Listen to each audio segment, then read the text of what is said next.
The party is united, Sophie, but just to make sure that the misbegotten view is corrected, there are no groups in the party. There is one leadership, one party and one goal. But there may be individuals who may feel that they are not aligned to the collective vision of the party. Now, an individual can't just declare themselves to be in leadership. It's not a kingship or a queenship where you need to declare yourself. There are processes, there are organs, there are constitutional procedures and rituals to be completed, and that is what we have done. In terms of violence, the MDC is a part of excellence, opposed to violence. In terms of our democratic discourse, we value dialogue, we value peace, we also value tolerance, as much as we also value the issue of constructive debate on issues before we arrive at positions.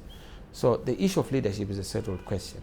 Anybody who feels that is still a question, they are probably the question themselves. But there is no question of leadership. It's a done deal. We are focusing on the election. We are united to win this election. We are even building a grand coalition to make sure that beyond just the party, we are able to attract other like-minded forces to build a convergence around the idea of transformation, the idea of prosperity, the idea of an opportunity for the people of Zimbabwe. That's what we're working on. Let's talk about the elections. Is your machinery well-oiled? Well-oiled and well-fueled. It's not sufficient to be well-oiled, you just need the fuel. And everything is all systems go. We are on all fours. All our ducks are in a row in terms of our candidates, all the candidates in the parliamentary elections. We are a very strong party, by the way, the majority party and the dominant party in this country, bar the distorted outcomes in the elections. But we are the only game in town in terms of electability within the country. But more importantly, we've also made sure that our policies, our new Zimbabwe blueprint, which is already finalized and ready to be rolled out, is going to be a cracker on the market, because we are bringing new ideas, new policies, and we are saying that it's not possible for yesterday's men to resolve today's challenges. We are saying it's not possible for the 20th century man to pretend to be answers to 21st century questions. So ED and his crew, they are part of Anglo-Bob battalion. They must be allowed to rest, not for them to be in the mainstream of politics. Politics is not a place for retirees to try their luck like ED. You can't do away with senior politicians with wealth of knowledge. Indeed, they are part of the past, but certainly not part of the future. So the nexus and chemistry between the past and the future is very important. That is the transition. ED has been that transition. How do you convince the elderly people in the countryside? Because they still believe that senior leaders are the only people who can take the country forward. Thank you, Sophie. We've been in the countryside. They actually believe that age ain't nothing but a number. They actually believe that young people's time is now. The liberation struggle of Zimbabwe was waged by young people.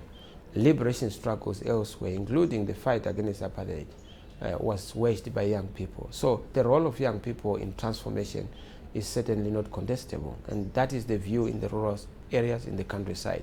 People love the idea of young people taking charge, young people being the game changers, young people define the course of their future, and that's what we are here for. And that's why we celebrated when Anglo-Bob was waving goodbye at us. But we did not say goodbye to Anglo-Bob to say welcome to another Anglo-Bob in the name of ED.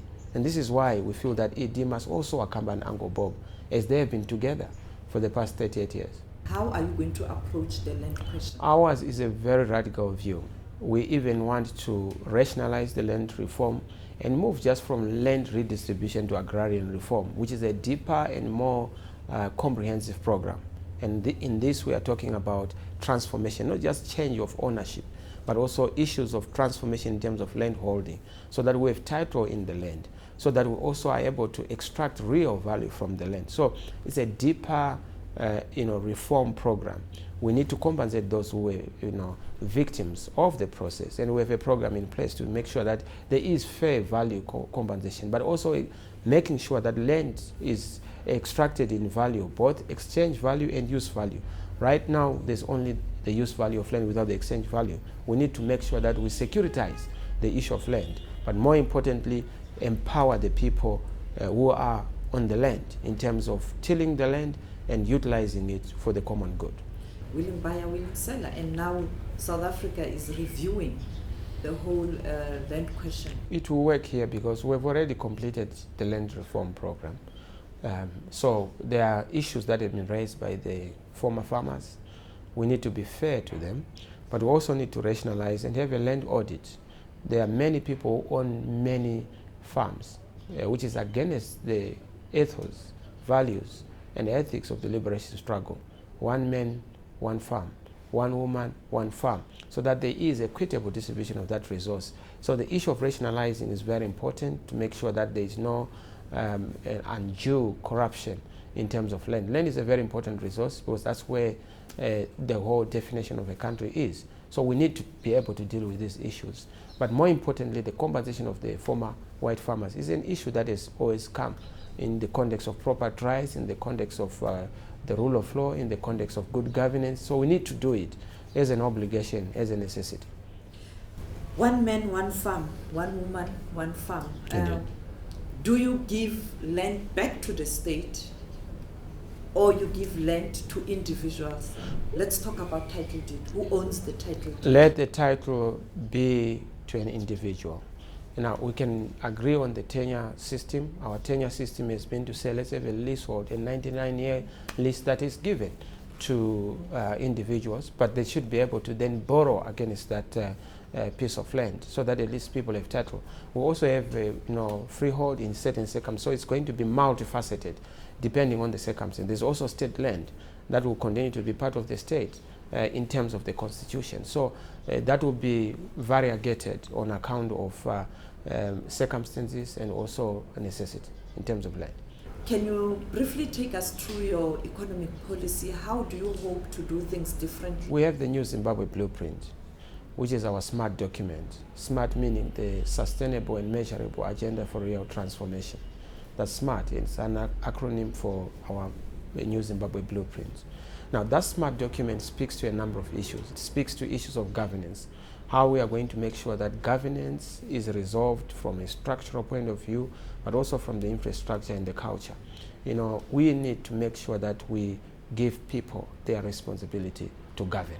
Let the people govern. In this case, we've had leaders ruling instead of leading, leaders governing instead of the people governing. So we need a change of culture.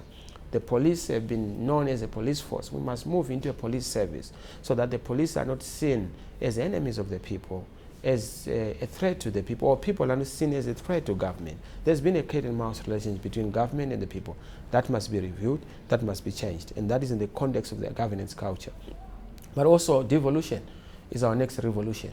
We need to make sure that power and authority is devolved to lower structures, to all the regions in the country. There's been marginalization of other regions, particularly in Matabeleland, in Manekaland, and also in Masingo. Certain southern regions have been marginalized. So the national question has to be resolved so that there's a shared national vision. We do not have a national vision.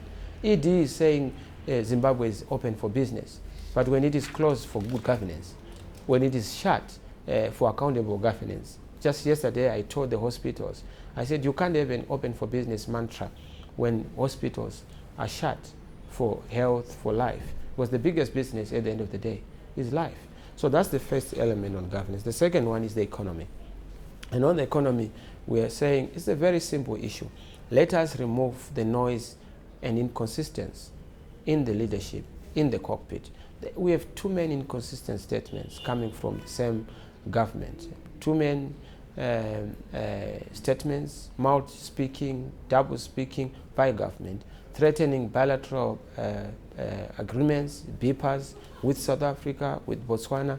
That has been the culture of this government. So we need to deal with the policy consistency, but at least in terms of predictability of policies, so that we have a long-term view on the economy, dealing with productivity. We have not been producing.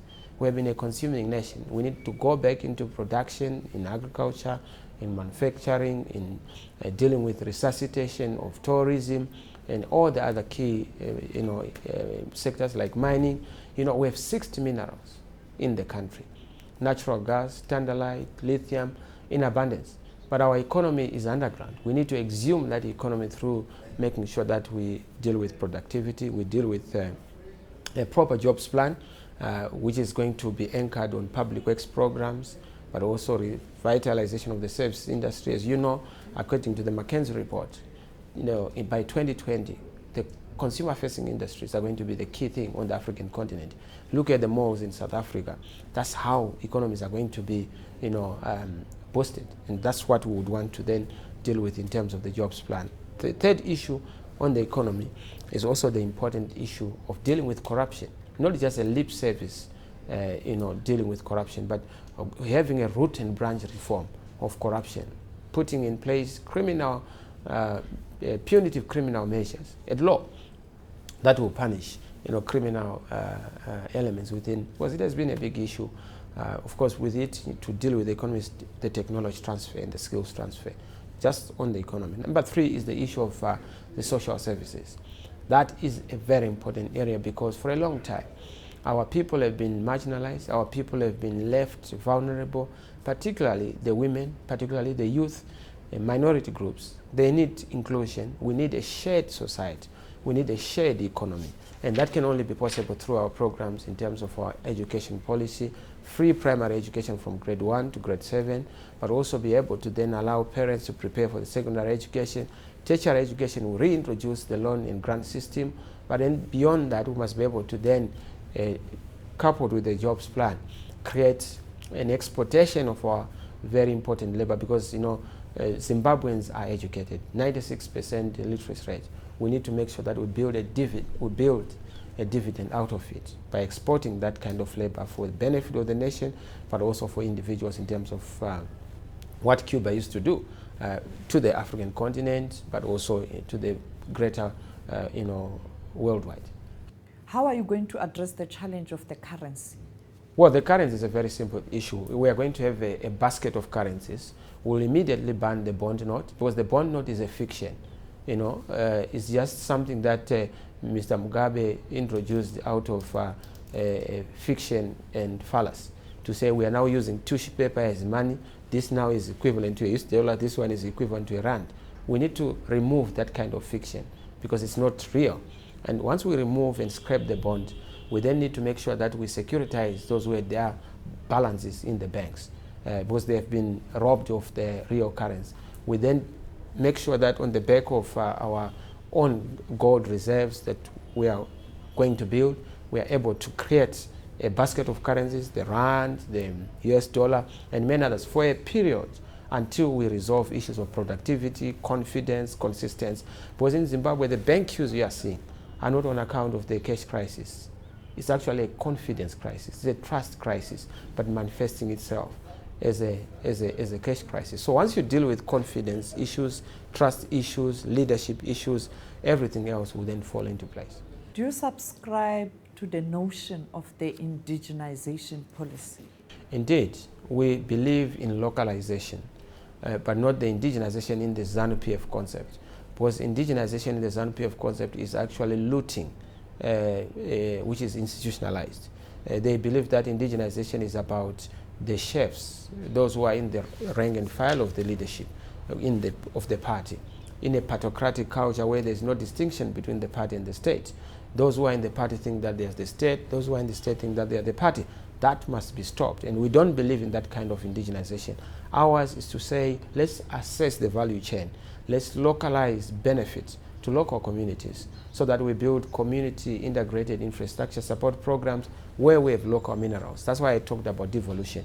Let's cascade and trickle down the benefits of the economy to the local community so that it's a shared economy, so that it's an inclusive economy. So we are not going to have the 51% indigenization policy. That will scrap, but we are going to make sure that those who invest their monies here, they are able to also, in terms of the value chain, benefit downstream and upstream the Zimbabweans. So it's a localization as opposed to indigenization in the context of Zambia. So we are like day and night. We are different seasons when it comes to our perspectives on that policy. Ramaphosa coming to Zim? Well, President Ramaphosa is obviously a very important development on the continent, within the region. Is an astute leader with a polished history. We believe in him. He has handled complex issues, not just within South Africa before, in the context of the negotiations and the dialogue, working with President Mandela and other leaders in the ANC. He has also been very useful, you know, in the context of the region, in resolving some of the issues, leading some very important missions. So we have a lot of confidence in President Ramaphosa in terms of resolving issues. You know, South Africa is going to be very key as a guarantor to underwrite the democratic transition in Zimbabwe. You know that we have our complex problems with the military, complex problems with the coup, not a coup, complex problems with election violence, complex problems with, in the past, rigging of elections. So all those are issues to be resolved. And we count on a strong brother, an effective brother. And I think in President Ramaphosa, we have a great brother. Brother Cyril is the friend of the people of Zimbabwe. Your views about President Mugabe, he has retired, but he seems to be very aggrieved. It's a curse for a country and a nation, for such elderly men in our country, our founding father, to be so angry. So we must be able to go and deal with that anger. I hope ED will be mature enough to try and engage him and hear what his views are, because also he has his issues, and I think as a former president and also as a liberation icon, we must be able to address some of his issues. So I feel for him because there are certain things where he feels betrayed, and betrayal is not good in leadership. But again, you know, he has done his bit. He must also allow us to try and correct where mistakes were made. He didn't want to leave office, and now he's saying young people must take over. Well, like I told you, wisdom comes at different levels. You know, age at times, people say age comes with wisdom. At times it comes alone. But when it comes alone, it can also be visited by wisdom at a later stage. And I'm sure in President Mugabe, we now have age and wisdom combined. And I suppose that is the wisdom that is inspiring him to say young people must take over. Because in terms of the registered voters, young people are over 45%. And that's big in terms of the what was announced by the Zimbabwe Electoral Commission. Young people, the millennials, the first-time voters are going to be game changers in this election. So President Mugabe is correct on that. But he's still adamant on the Matebeleland question, the killings, that he had to act that way. What's your view? I vehemently and hopefully not violently disagree with him because that was a sad chapter. You can never justify, you know, loss of a human life, just one, let alone the 20,000, you know, that was lost. You know, it's time for us to be humble enough, apologize, have a dispensation of forgiveness, truth-telling, heal as a nation. Until we've resolved the Matebeleland issue of Gukurahundi, this nation will not be on a solid path to peace and stability. So Mr. Mugabe must just apologize instead of continuing to rub salt into a wound. The wounds of Matebeleland are the wounds of the nation, and they must be addressed. And this is why in my visit last week in Matebeleland, I tackled that issue and I engaged traditional leaders, I engaged community leaders, you know, pastors, bishops, and of course the various communities, the affected people. There are people who do not have, you know, death certificates for their beloved ones who passed on, and they can't even wind up the estates on account of that. They can't. There's no closure. So we need closure, but not just closure when we have a fresh wound. We need closure on the basis of truth-telling and to say this far and no further. Let us know what happened and let us not have a repeat of that, because it was an unfortunate event. Are you confident that the elections will be free and fair? Difficult to say the elections will be free and fair, particularly on the issue of the ballot printing, because Mr. Mnangagwa has not accepted that we must have a credible company to print the ballot, so that we are in agreement on who prints the ballot. We must be in agreement on the auditing of the BVR, voter registration process. Those things have not been agreed upon. And to the extent that those issues are not agreed upon, we have said we will not allow an election that will be held that is not free and fair. We will rather surrender ourselves first before we surrender our victory. Unless those things are resolved, that will not be a free and fair election. And we don't want another free and unfair election in this country, because it is simply going to reproduce the cycle, the vicious cycle of anarchy, instability, and hopelessness for the people of Zimbabwe. The good news for you is, for the first time in the history of this country, President Mugabe is not going to vote ZANU-PF. Not only that, President Mugabe is going to vote for the opposition. And of course, the big question, the jury is still out, which opposition? I suspect is going to vote MDC.